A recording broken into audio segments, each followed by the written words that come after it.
Shalom, povo de Deus! Espero que você esteja bem animado para a agenda de Deus no nosso momento de pastoreio. Hoje, um capítulo muito precioso, história muito conhecida, Gênesis 11, a Torre de Babel. Inclusive, adianto para vocês uma grande lição, que inclusive me fez lembrar desse primeiro hino para nós louvarmos, o hino 49. Não é dos fortes a vitória, não é dos que correm melhor, mas a vitória é dos fiéis e sinceros, que seguem junto ao Senhor. Vamos louvar?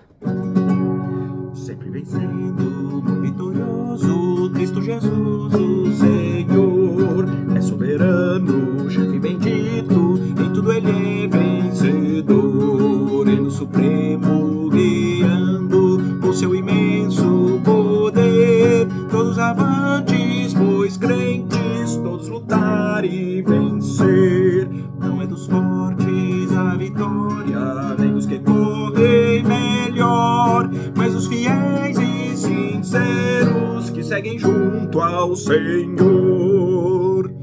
Sempre vencendo, muito vitorioso, Cristo Jesus, o Senhor. Em suas hostes inumeráveis, seu grande império e fulgor. Em seu governo demonstra cuidado e amor sem igual. Sempre nos ama e protege com seu poder eternal. Não é dos fortes a vitória, nem dos que correm melhor, mas dos fiéis e sinceros que seguem junto ao Senhor. Sempre vencendo, muito vitorioso, Cristo Jesus, o Senhor.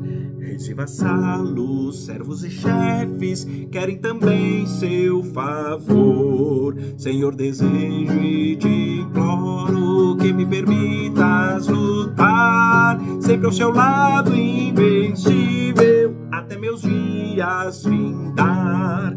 Não é dos fortes a vitória, nem dos que correm melhor, mas dos fiéis e sinceros que seguem junto ao Senhor. Lembre-se disso, caminhe com o Senhor, não é na força do braço. Próximo cântico, muito especial, fala sobre comunhão, preciosidade de estarmos juntos com as pessoas que amam o Senhor. É o povo de Deus, é uma família, é de verdade, isso é muito especial.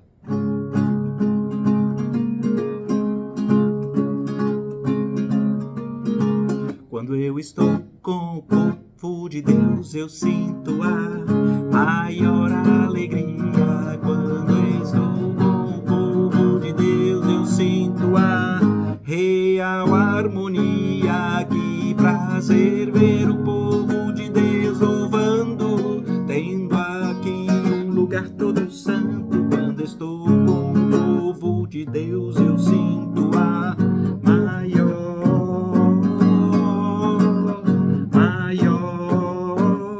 das alegrias. Quando eu estou com o povo de Deus, eu sinto a maior alegria. Quando eu estou com o povo de Deus, eu sinto a real harmonia. Que prazer ver o povo de Deus louvando, tendo aqui um lugar todo santo. Quando eu estou com o povo de Deus, eu sinto a maior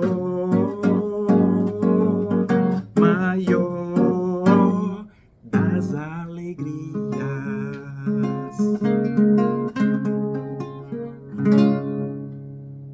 Te convido a terminarmos essa parte de louvor ao Senhor com um cântico que lembra aquela parte bonita do livro de Romanos, onde o Espírito nos lembra que porque dele, por ele e para ele são todas as coisas, a ele pois a glória eternamente. Amém. Porque dele, por ele, para ele são todas todas as coisas, porque dele, por ele, para ele são todas as coisas. A ele a glória, a ele a glória, a ele a glória, para sempre, amém. A ele a glória, a ele a glória, a ele a glória, para sempre, amém. Quão profundas riquezas o saber e o conhecer de Deus, quão insondáveis seus juízos e os seus caminhos. A ele a glória, a ele a glória,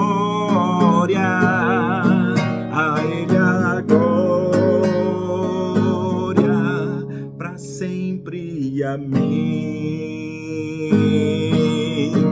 A ele a glória, a ele a glória, a ele a glória, para sempre, amém.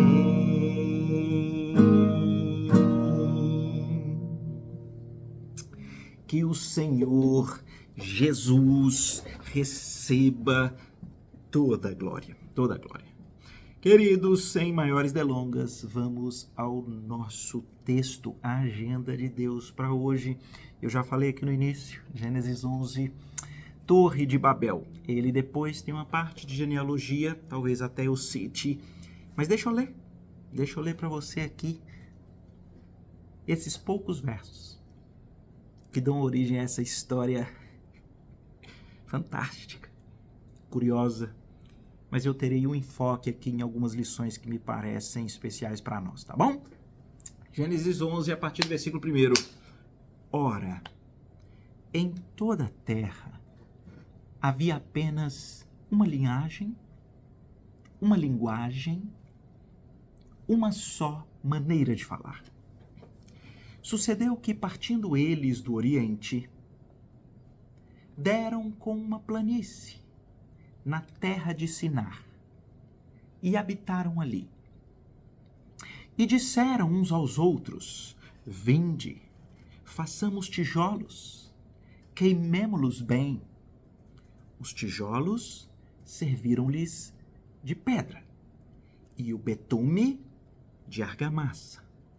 E disseram: vinde, edifiquemos para nós uma cidade e uma torre cujo topo chegue até aos céus, e tornemos célebre o nosso nome,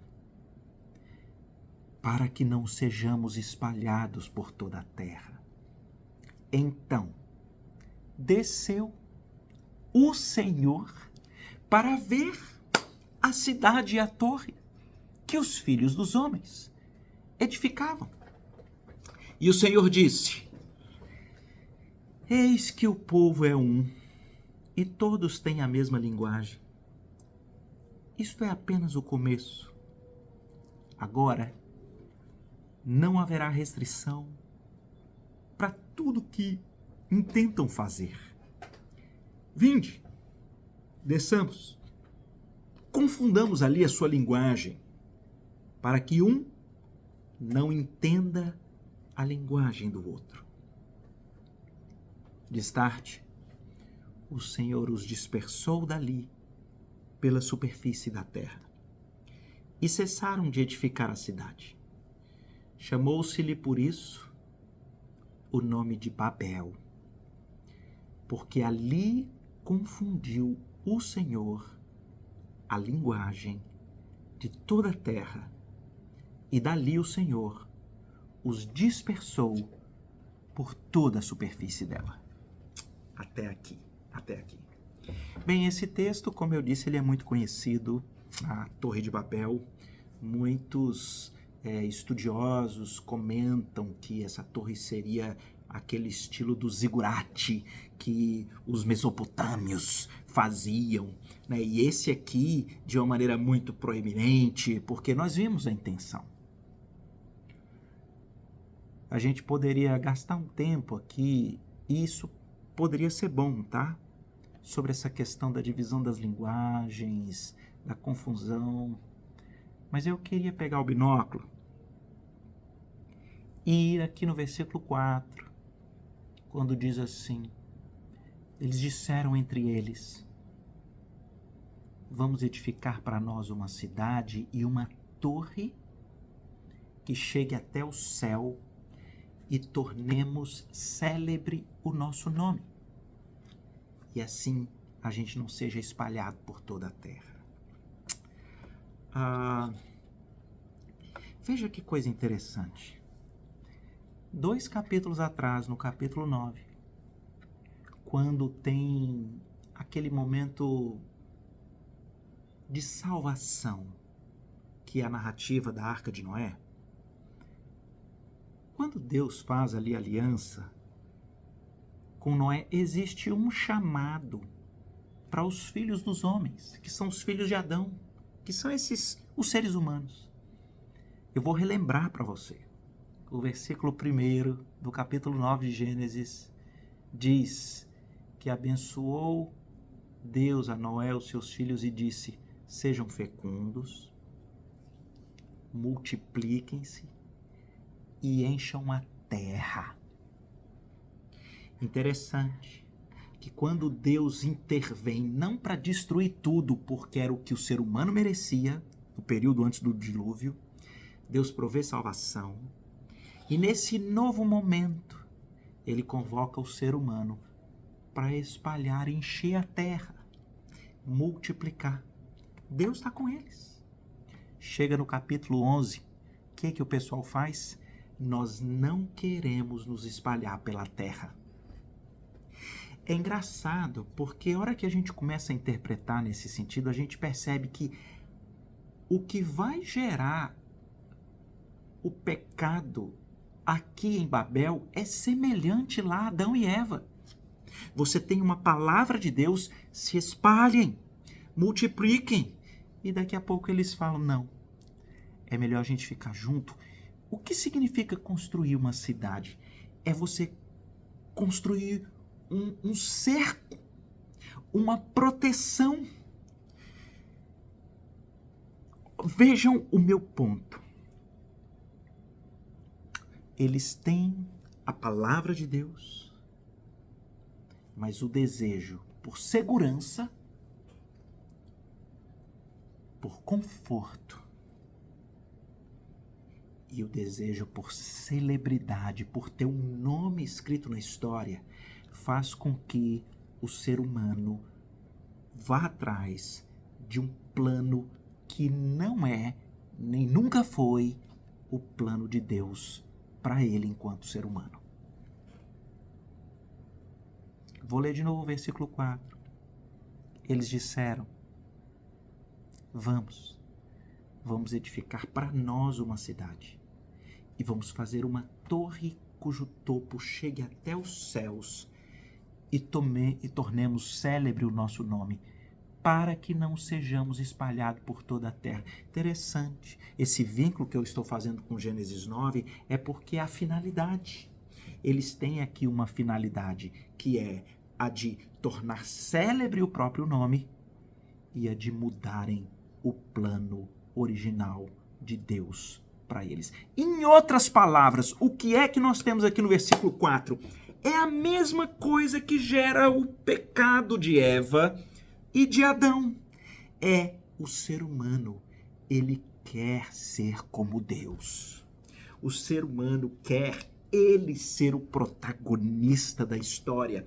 O ser humano quer ser aquele que domina, realiza, ele quer ser aquele que diz o que é certo e o que é errado. E deixa eu dizer uma coisa para você. Essa inclinação do nosso coração, ela é tão forte que tá cheio de gente que é capaz de ler as escrituras e ficar falando mais ou menos assim: não, isso aqui não é verdade, não para os nossos tempos, isso aqui, não, na minha vida isso daqui não faz sentido, isso daqui é bom, isso daqui não é. Vocês percebem o que está por trás? O nível de arrogância que o nosso coração tem? Nós não nos submetemos a Deus. Nós parece que temos dificuldade em nos humilharmos debaixo da poderosa mão de Deus. E esse texto, então, vai revelar essa natureza do coração. Então, me permitam ir aqui, talvez naquele que é um ponto central do versículo 4, e eu queria tentar chamar a sua atenção ou pedir para você refletir que talvez esse tipo de inclinação do coração esteja mais próximo de nós do que o que a gente pensa. Vamos olhar aqui de novo, já vai ser a 5ª vez que eu leio o versículo 4. Eles disseram: venham, vamos edificar para nós uma cidade e uma torre. Vamos chegar até o céu e vamos tornar o nosso nome célebre. E então nós vamos fazer a nossa vontade. Queridos, se você olhar todas as diversas ideologias, religiões que são criadas, o que está por trás é isso daqui. É você construa o seu lugar ao sol, a sua posição, construa. Você vai para o islamismo, você vai para o budismo, você olha para o próprio judaísmo, todos eles vão ter quais são os passos que você tem que cumprir para que você então suba de nível e você então alcance o divino. É impressionante. Todas as filosofias, até as pessoas que se dizem eu sou ateu, não creio em nada, elas vão dizer: não, no final o que importa é você ser uma boa pessoa, é você fazer isso, fazer isso, fazer isso, fazer isso. É impressionante. Olhe para todas as religiões criadas, olhe para todas as filosofias de vida e elas vão te dar os passos, os tijolos e os betumes para você construir a torre que vai fazer você ter o seu nome célebre. E eu estou dizendo isso e eu te chamei a uma reflexão pessoal porque isso pode estar mais próximo de nós do que o que a gente pensa. Porque se tem uma coisa que muitas das vezes é usado para que a gente estimule esse instinto do nosso coração de construirmos nós as coisas ou a nossa estrutura ou a vida para que o nosso nome seja célebre, se há uma coisa que pode assaltar o nosso coração em relação a isso, é a religião. Acredita nisso? É a religião. Pensa aqui comigo. Uma pessoa que diz, então, não, então é a caridade? Vou ser muito caridoso. Aqui, ó, tô com os meus tijolinhos construindo minha torre. Não, perdoar? Tá perdoado. Perdoado. Aqui, ó, me fez mal, injustiça. Tô construindo meus tijolinhos. É o quê? É ir na igreja? Vou na igreja. Vou na igreja. É o quê? Participar? É dar o nome pro ministério? É fazer? É ter atividades e ser ativo? E nós vamos, muitas das vezes, numa caminhada religiosa, nós vamos empilhando como que pontos positivos, tijolinhos. E isso fica claro, sabe quando? Quando, de repente, alguma coisa muito ruim acontece na sua vida. E você fala, peraí, Deus. Peraí. Rapaz, eu tô sendo caridoso, eu tenho perdoado, eu parei de chamar palavrão e eu tô indo pra igreja e eu isso e eu aquilo. Como é que o senhor agora deixa tal coisa acontecer? Não, isso é um absurdo. Percebe a lógica que está por trás? A lógica que está por trás é: eu tenho construído um nome célebre, então os céus, o divino, Deus, tem que me amparar. Essa estrutura do ser humano achar que ele constrói para que ele possa receber, exigir, ela é muito mais próxima do nosso coração do que o que a gente pensa. Sabe, você é capaz de dizer que está sendo o melhor aluno da sala, você é o melhor profissional da sua área, e você pode dizer da boca para fora que isso é porque está fazendo o melhor para Deus. Agora, se lá no seu íntimo é porque você quer escrever o seu nome na história, então o que está te dominando é o mesmo pensamento, é o mesmo instinto dos homens de Babel.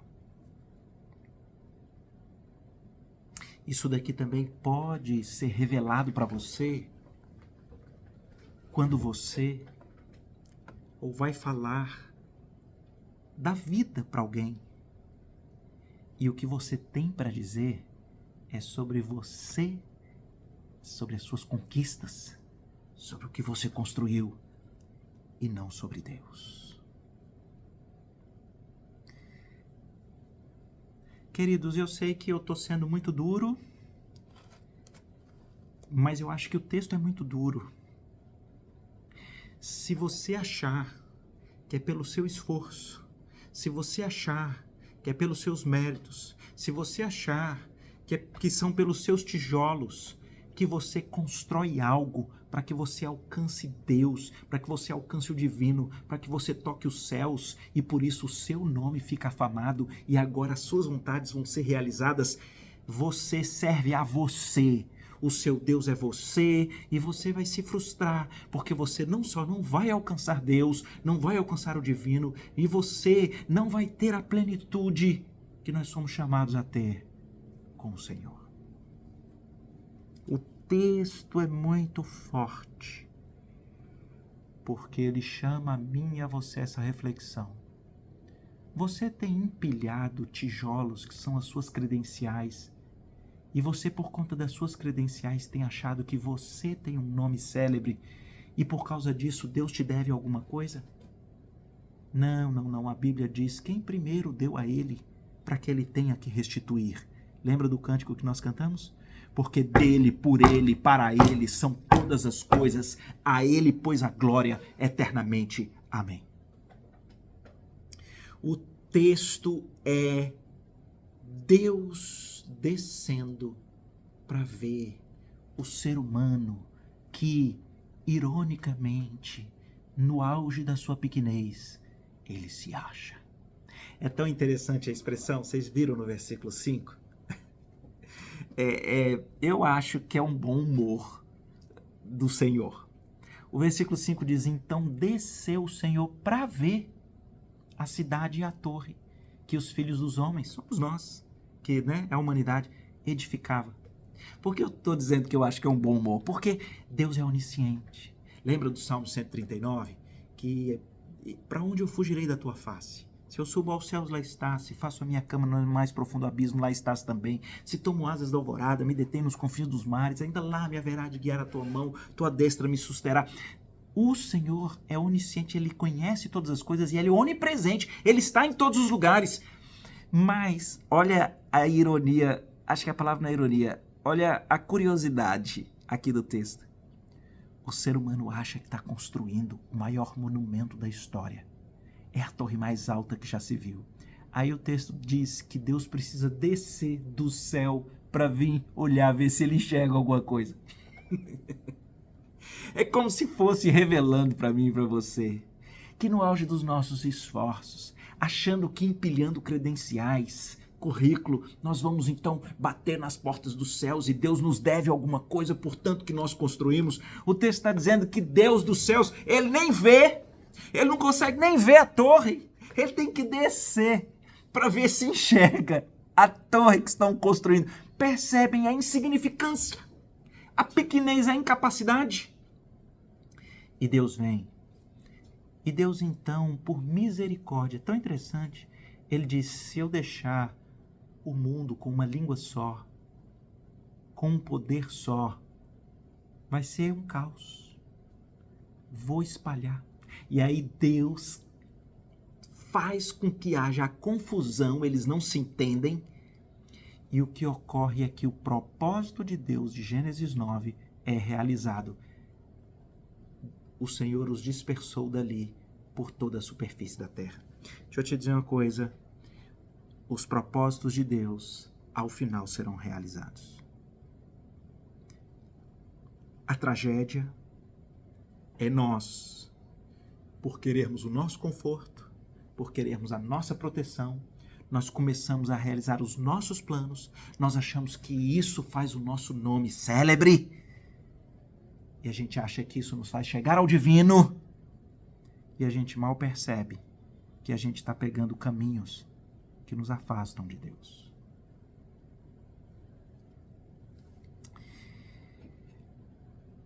O que a gente vai ter nesse capítulo que me sinaliza algo muito especial?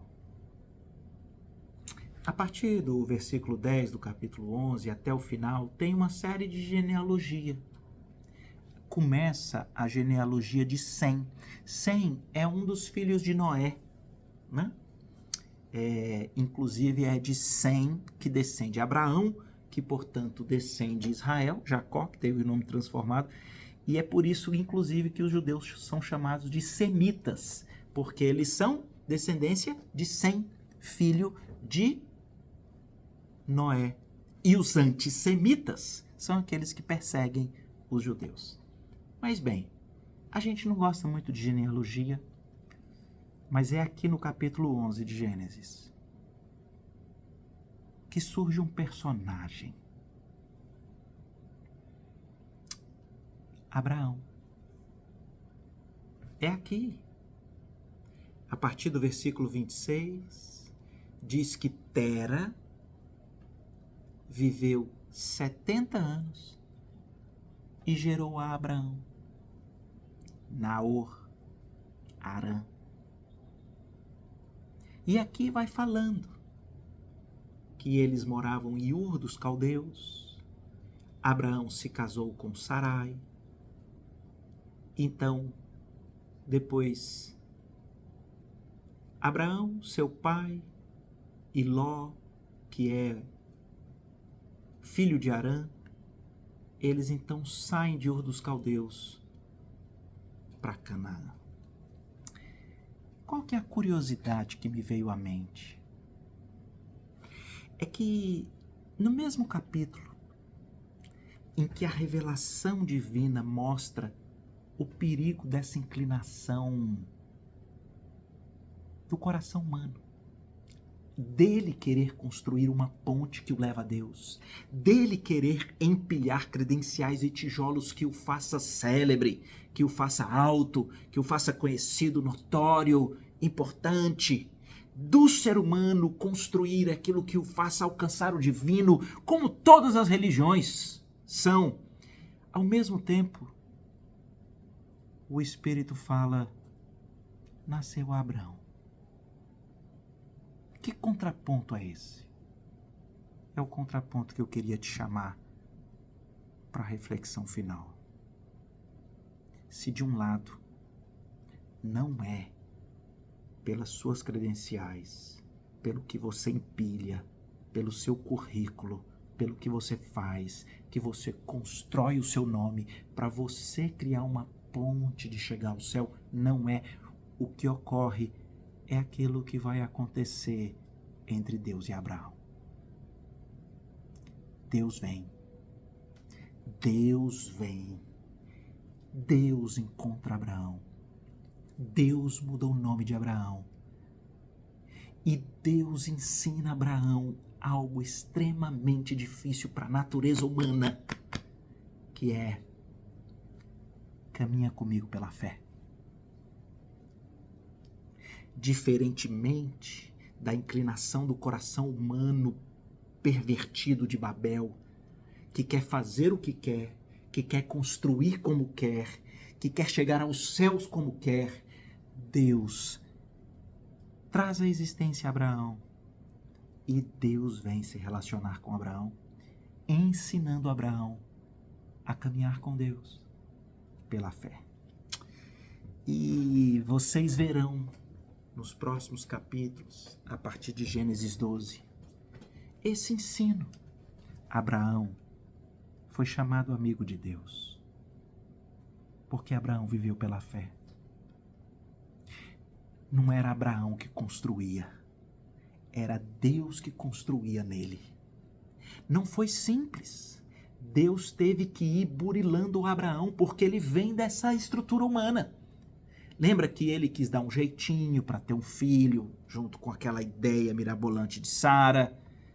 E Deus vai resgatando ele aqui e diz a Abraão: não é assim. Primeiro eu quero que você saia da sua casa, eu quero que você vá para um lugar que eu que vou mostrar, você não vai saber. Entende o que é caminhar pela fé? É você não saber o que vai ser amanhã, mas você opta por obedecer o Senhor hoje. Enquanto em Babel, para não seguir a ordem de Deus de espalhar, de ficarem eles no lugar que querem, com a proteção que querem, e eles fazerem o nome dele célebre, o Senhor chama Abraão para dizer: vem viver pela fé. Siga a minha palavra, mesmo sem você entender o que está acontecendo. Caminha comigo, conhecendo apenas o próximo passo, mas não todo o caminho e a linha de chegada. E essa história de Babel, ela de alguma forma nos faz lembrar de uma história que está no capítulo 28 de Gênesis, né? Não sei se você lembra, mas no capítulo 28 de Gênesis aparece uma nova construção, tá? Que liga a terra e o céu. Mas, curiosamente, essa nova construção que tem em Gênesis 28, ela toca o céu. Sabe que construção que é essa? É uma escada. Qual que é a diferença? Deixa eu tentar te explicar. Em Gênesis 28, Jacó, que é exatamente essa descendência de Abraão. Lembra? Abraão, Isaac, Jacó. Que são aqueles que eles não dão conta de construir uma estrutura de torre perfeita para estarem com Deus. Eles são falhos. Jacó é o próprio trapaceiro, pelo próprio nome. Mas Deus diz: Jacó, Deus, é quem posso construir uma ponte da terra até o céu. Só por curiosidade, me permitam ler aqui para vocês, em Gênesis 28, diz assim, que Jacó sonhou e estava posta na terra, uma escada, atenção, cujo topo atingia o céu. Os anjos de Deus subiam e desciam por ela. Perto dele estava o Senhor. O versículo 15 diz que Deus que provê, Deus que cria, que entrega essa ponte que liga a terra aos céus, Deus está perto. E no versículo 15 de Gênesis 28 ele diz: eis que eu estou contigo, eu te guardarei por onde quer que fores, eu te farei voltar a essa terra, porque eu não te desampararei até cumprir aquilo que eu referi. Uau! Queridos, a partir de Gênesis 11, você tem o Senhor revelando o contraponto do que é o homem tentando fazer a sua história e o que é Deus fazendo a história de um homem. Em Babel, repito aqui já pela enésima vez, essa vontade humana de ele dizer: Eu posso, eu quero, eu consigo, eu construo, eu sou. Olha o que eu fiz, olha o meu nome. Deus, o Senhor agora tem que fazer, porque olha o que eu fiz. A religiosidade, os caminhos de autopromoção não são a proposta de Deus para nós. Sabem por quê? Porque no auge dos seus esforços, você não consegue chegar no céu. Você não consegue chegar no Senhor. Na verdade, está tão longe que Ele tem que descer para ver o que você está tentando fazer. Você vai dar com os burros na água agora. No momento que você desiste de você tentar conquistar Deus, de você tentar conquistar os céus, de você colocar o seu nome na história, no momento que você desiste, então Deus aparece e diz: ei, eu tenho uma ponte, eu tenho uma escada. Existe uma forma de você tocar o céu. Essa forma sou eu, Deus falando, que entrego para você. Queridos, muitos séculos depois, Deus tocou a terra. Ele veio em forma humana. Ele foi reconhecido em figura humana. Ele assumiu a forma de servo.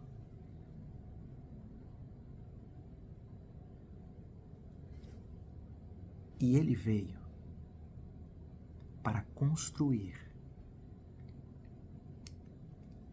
a ponte, a escada, a mediação que nos permite tocar o céu, encontrarmos com o Deus Criador e termos uma vida com Ele por toda a eternidade.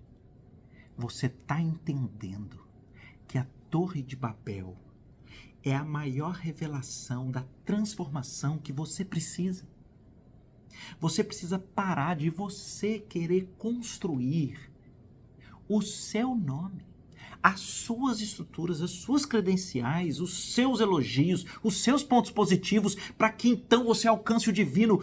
Isso é a estrutura de todas as religiões criadas. Você precisa parar e se humilhar diante de Deus, dizendo: Deus, eu preciso que o Senhor venha até mim. Eu preciso que essa escada, que essa ponte, que esse mediador venha até mim e me faça tocar o céu e me faça encontrar com o Senhor.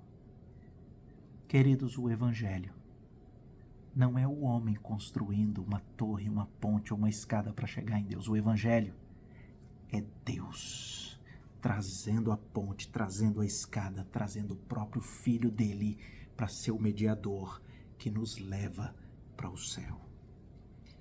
Ah, querido, que você desista de usar a força do braço para se fazer e se fazer diante de Deus, e que você entenda que o Evangelho é exatamente Deus fazendo. E se é assim, a ligação da ponte, da escada, do mediador que é Cristo conosco, ocorre pela fé.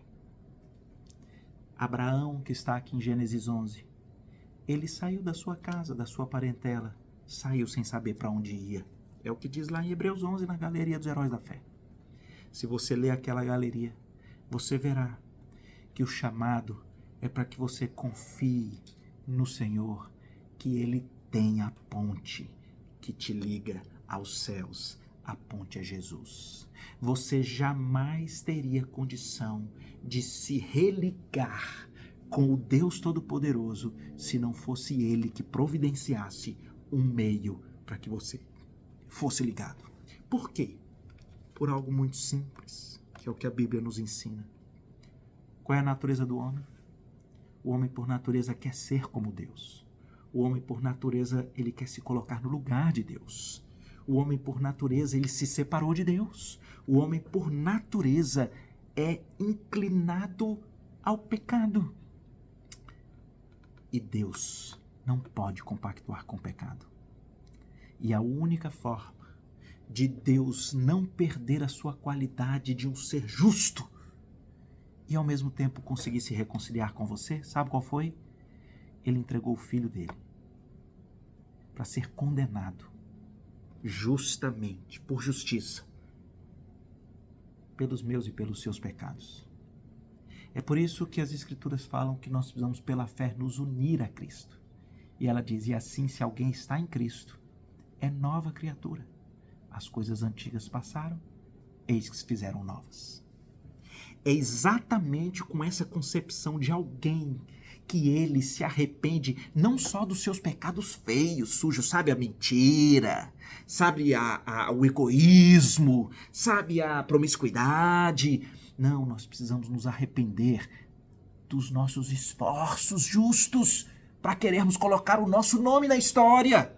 Dizer, Senhor, me perdoe porque eu achava que por ser caridoso, por fazer muitas ações religiosas, o Senhor tinha que me aceitar. Me perdoe. Porque em Cristo, é o que Paulo ensina aos Efésios. Quando você se une a Cristo, olha o que ele diz.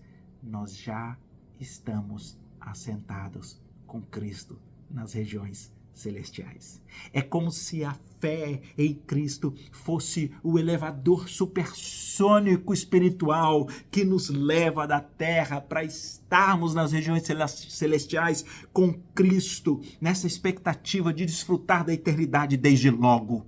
Então, por favor, abandone os seus esforços, abandone a sua religiosidade, viva o evangelho simples de quem percebe e se arrepende, porque sempre quis estar no centro da história, sempre quis você mesmo fazer o seu caminho e o seu nome célebre. Se arrependa, se una a Cristo pela fé. Entenda que o evangelho é Deus vindo te buscar. É Deus criando a ponte, a escada e o mediador na pessoa do Filho dele. E é Ele garantindo. E com Ele, nós temos o privilégio de desfrutar do céu, que é a presença de Cristo conosco, desde já. E de uma maneira perfeita, quando nós formos e estivermos com Ele eternamente. Vamos orar? Deus querido, que privilégio, Pai. Fomos confrontados. Esse texto é duro, mas parece que ele nos chama a atenção para o perigo dessa inclinação que nós temos de nós escrevermos o nosso nome na história. Mas a bênção e a maravilha de sabermos que o Senhor desce e o Senhor encontra os seus para revelar a ponte, a escada, que é Jesus, que nos leva para as regiões celestiais.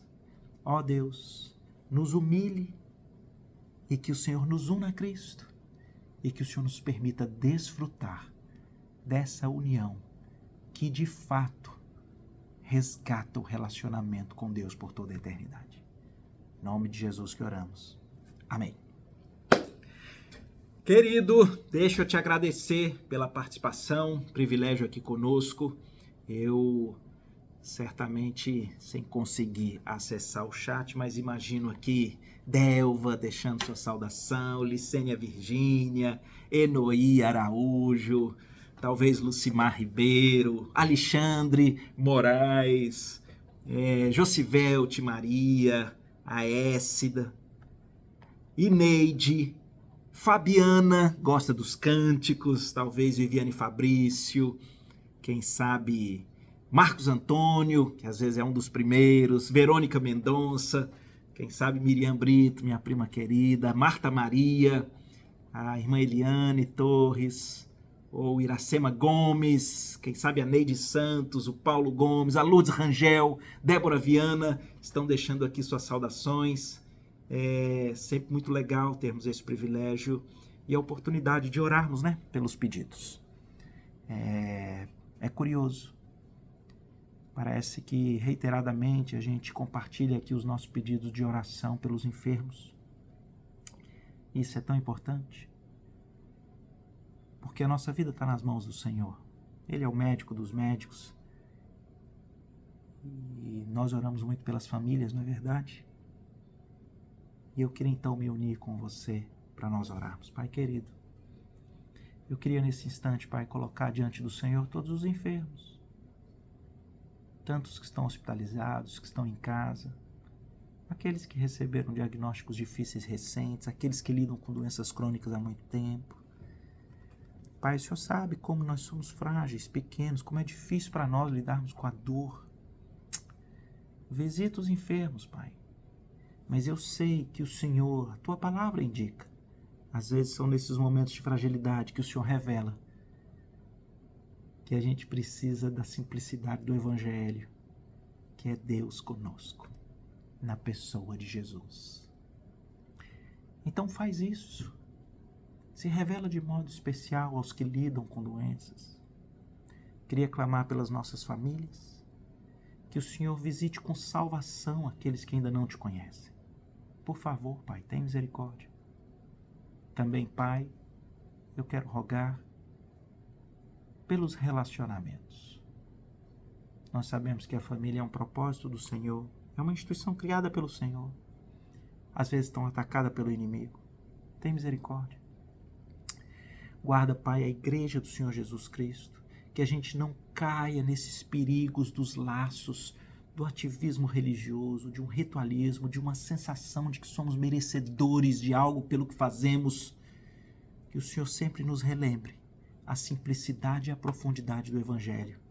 A escada, a ponte, o mediador é Cristo. Os olhos estão nele, os méritos são dele, a glória é dele. Que nós estejamos sempre deslumbrados com a obra de Cristo por nós. É no nome dele que nós apresentamos a nossa oração. Amém. Que Deus te abençoe.